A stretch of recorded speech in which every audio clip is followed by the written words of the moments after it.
sorry, I forgot about that announcement thing coming on, to say that if please feel free to use the chat function or the Q&A function to ask questions during the presentation. And s'il vous plaît, soyez à l'aise à poser des questions dans la langue officielle de votre choix. So I will just go through.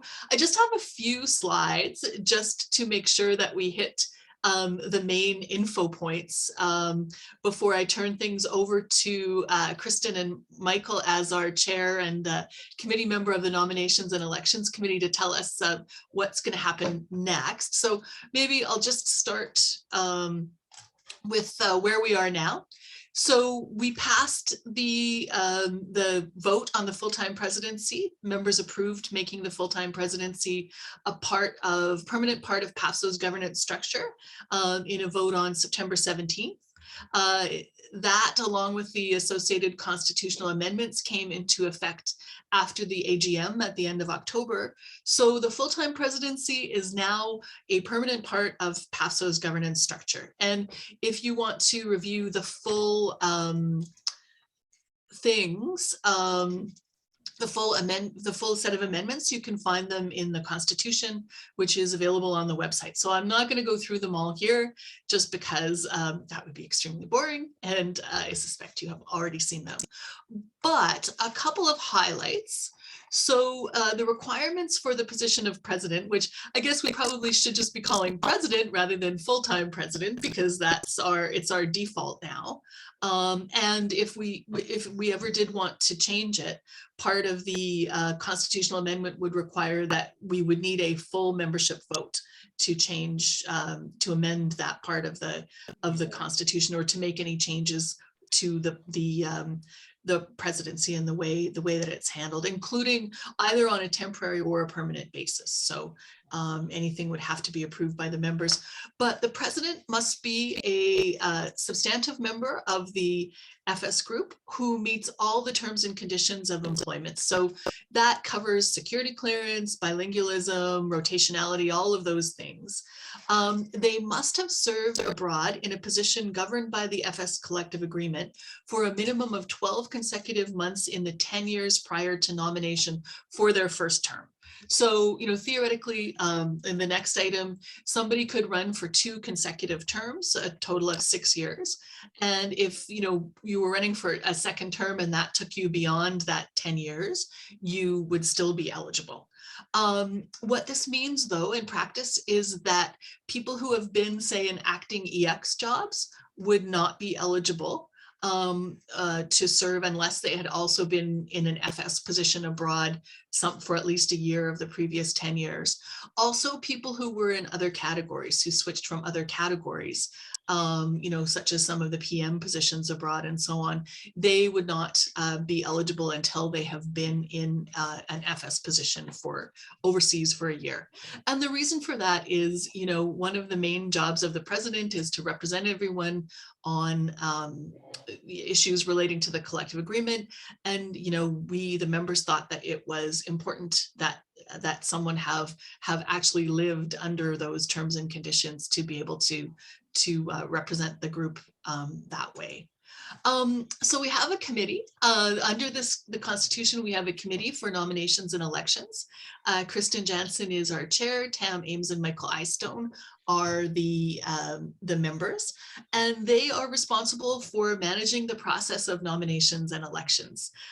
They have to be regular members, at least one not on XCOM, which is Kristen right now, and at least 2 more who are XCOM members who are not, and none of them can be standing for the election. So I am not eligible to be on this committee because I'll be standing. So with that, maybe I will turn over to Kristen and Michael, because I understand that they have made some decisions about when the next, what the next steps exactly will be, when the nominations will open, and so on and so forth. And Kristen, maybe can I get you to tell us what you guys have decided, or if you're ready to make that announcement? Absolutely. Pam, I'm not able to turn on my video because it says that it's not enabled by you. Uh-oh. Oh, but I can sorry. just speak as a voice if that if we Oh, can't get that sorry working. about that. I think I did something wrong with the um I must have done something wrong with the settings. I apologize. Every time I do a Zoom thing, there's some change in my update that changes my default settings, and this has Yes. happened to me before. Sorry about that. No, no worries. I think it's a technology troubled week for all of us. So no worries. C'est une photo de la ville de New York pour moi, pour mon photo de ici à Zoom. Et ça, c'était ma dernière affectation. Alors, maybe it's appropriate. So yes, for the nominations committee, we met this week and have basically a bit of a critical path for potential candidates to be aware of. The PAFSO office will be circulating to members the nomination form. It's very similar to the one that's used for nominations to EXCO. You'll have to attest that you meet all of the qualifications for the position, and you do need 10 PAFSO members in good standing to support your nomination, so their name and email. So the nomination form will be circulated to members on or about February 1st. And then everyone will have 2 weeks in which to complete their nomination form and submit it back to the PAFSO office. Also on the nomination form is a space for a short blurb about your intentions as president and your interests, and that is what would be circulated to the members. When nominations close on February 14th, there's a couple of clauses in the PAFSO constitution that could extend the nomination period as necessary, but for the moment we're holding February 14th as the closure, a bit of a campaign period. And then we will be announcing the actual date for voting once we have a sense of how many candidates and whether there was any extension for the nomination period. So within the PAFSO Constitution, we have to have this entire process finished by the end of April. So we're in good stead for that. But yeah, the 2 key dates at the moment are February 1st. You should be receiving the nomination form, and that is due on February 14th. And it is 10 PAFSO members that have to endorse your nomination. So I will pause there. Great, thanks, Kristen. Michael, do you have anything? Did you want to chime in? I see you've unmuted yourself, and I apologize. I can't give you video either. That's okay. Actually, you're lucky. My timing was good. I had to just go let the dog in. But no, I mean, I think that pretty much covers it. We're encouraging people to consider what potential role they can play in the organization. So I think it's going to be a significant improvement in our governance, because we're going to have more time to dedicate to actually managing the professional association side of the fence. So I think this is a good plan. Good. Yeah, I'm glad to see everything is going ahead. Yeah, have you, I mean, I see that Kim is here as a participant, but she is silent. So maybe I will, and Perry. So I see that we've only got 2 participants. So maybe I'll invite them both to talk if they're interested in talking. Kim, did you have anything that you wanted to say to flag to anyone from the Secretariat side? Anything that anybody should know or be aware if they're thinking of standing? No, I think, Kristen has done a great job in regards to outlining that. It's all clearly stated in the nomination form. And if there is any questions that anyone has, they can send them into the Secretariat, and we will definitely be able to respond and get information to them through the committee. Okay, and we will post the recording for this session on YouTube and send out a link to members so that they can have a look. I mean, I'd be very happy to see more than one, to see multiple people interested in this job.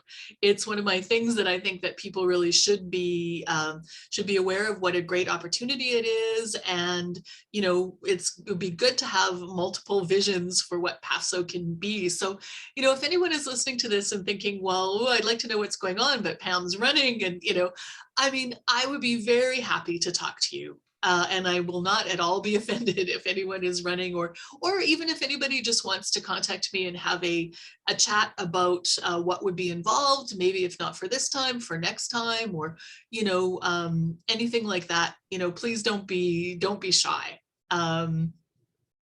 Yeah. I mean, another person who I think I'm speaking for him, but without him being here, but our executive vice president, John Gossel, he has also been, you know, very closely associated with the work that I've been doing for the last couple of years. He is the one who stands in for the president when the president is not there, and so on. So he is also an important information resource. If people, you know, if people are a bit nervous about talking to me about that, then, you know, I'd suggest you could reach out to John. And if you want to get a hold of anyone from the nominations committee or from the XCOM and you don't have an immediate contact for them, you could, you know, always reach out through info@pafso.com. Perry, I see, you know, you as our lone person, are you interested? Do you have any questions or any comments on the full-time presidency that you want to raise? No, hello. Not really any questions, but if you're looking for nominations, I guess it's the person that wants the job will have to go out and find 10 people to support this, right? Yeah. So Yeah, basically, Palma, basically, you're going to have to go chase after people, right? Yeah, I'll have to find 10 folks who are willing to sign for me. I mean, I haven't seen the form yet, but like Kim and Kristen, maybe is it going to be like the old the XCOM form where basically like you can get the people to agree and put their email address down and then the office will verify, or will there have to be like physical signatures? No, that's correct, Pam. It's the former. It's that they just have to put down the name and the email and we can verify. So no need to pass around endless forms for signing. Okay, because that's, yeah. And I think what most people did when they were coming back, when they were nominating for XCOM, you know, in the pandemic times, is basically they just put the name in the form and then they copy the people who are nominating them when they send their email in. So that way, you know, the office can see, okay, the person is aware and, you know, they have the email right there if they're willing to, you know, if they need to follow up. Because I guess theoretically, you could have somebody who was too shy to ask 10 people to fill in their nomination form and just, you know, maybe put down some random people. But I would counsel that person might also have a little trouble with an election then. You know, there are some practical aspects to things. And once people vote, how many votes do you need to actually secure that position? We didn't set a minimum in the Constitution, and there is not a standard minimum for other votes. You know, I guess that would be something that the Nominations and Elections Committee might want to think about, is would they have like if there was an exceptionally low turnout, for example, you know, do they want to establish a floor for what would make an election valid? Because technically, if you have 10 nominations, that's all you need are 10 votes, if that's all the participation you're getting, right? You can get this job with your 10 people that nominate you. It's Kim. And I would say in regards to that's the votes cast, and it would be 50 plus 1. Right, of the votes cast, yeah. Yes. Yeah. But I mean, do we have, and I'll leave this to the There's nothing in the Constitution, so that would have to be something that's put in there, right? So typically it's 50 plus 1 from the votes cast. Yeah.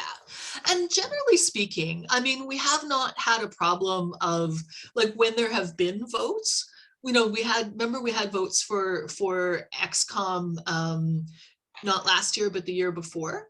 And we got about 30–40%, I think, participation, if I remember correctly. You know, it goes out to the whole membership. It's not just like typically in the past where you'd have something at an AGM. So our numbers have increased substantially due to going to that format. So Yeah, yeah. Somebody is commenting, unless Hugo Chavez steals the vote. I mean, I guess theoretically it's possible. Um, and just so in terms of acclamation, like, because Perry, I wonder if that's maybe some of what you're getting at, is if there's only one name that comes forward, there is a provision in the Constitution that if there's only one name, then that candidate's name and the candidate's statement of what they would do and so on will be put out to the members so that they know. And then the nomination period will be extended for another 7 days. So that then gives another candidate, if there is somebody who's like, oh God, we don't want person X, that gives another candidate a chance to come forward.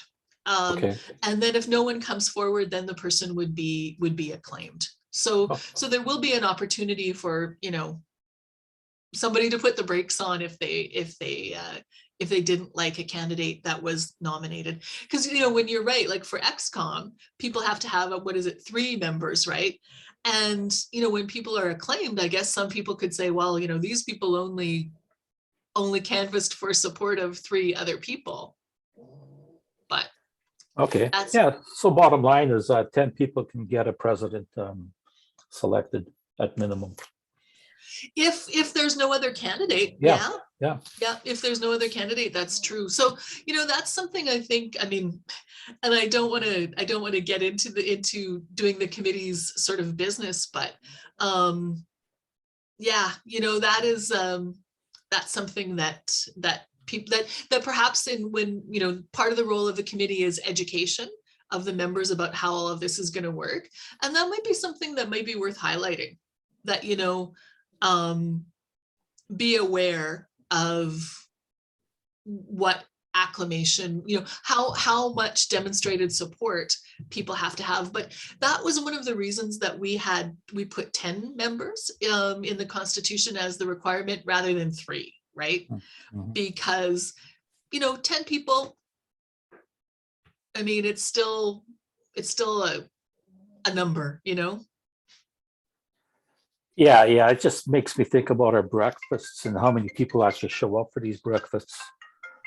You can't tell when you're a participant how many people are dialing into that particular,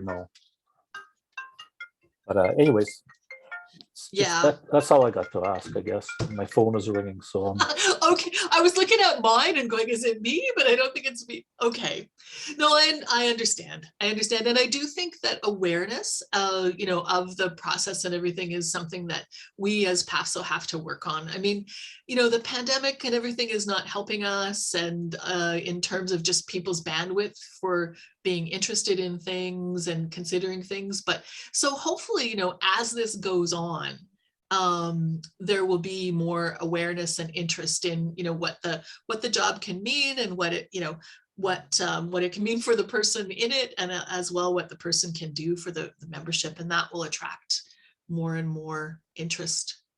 Yeah, maybe if I can just jump in as well, because I didn't really touch on this, but in terms of the campaign period, the committee had a discussion last week as well about kind of what options would be available to allow the candidates, if there are multiple candidates, to speak to the membership. So we do have some ideas about that, and we're kind of waiting to see the candidates and speak with them directly about some options there. But it wouldn't be, that would help with visibility as well. And but I think you're right. I think because this is still a relatively new process for PAFSO, it's building awareness across this. And so we're wanting to be transparent about the process and about our thinking, and really encourage people to think about this position.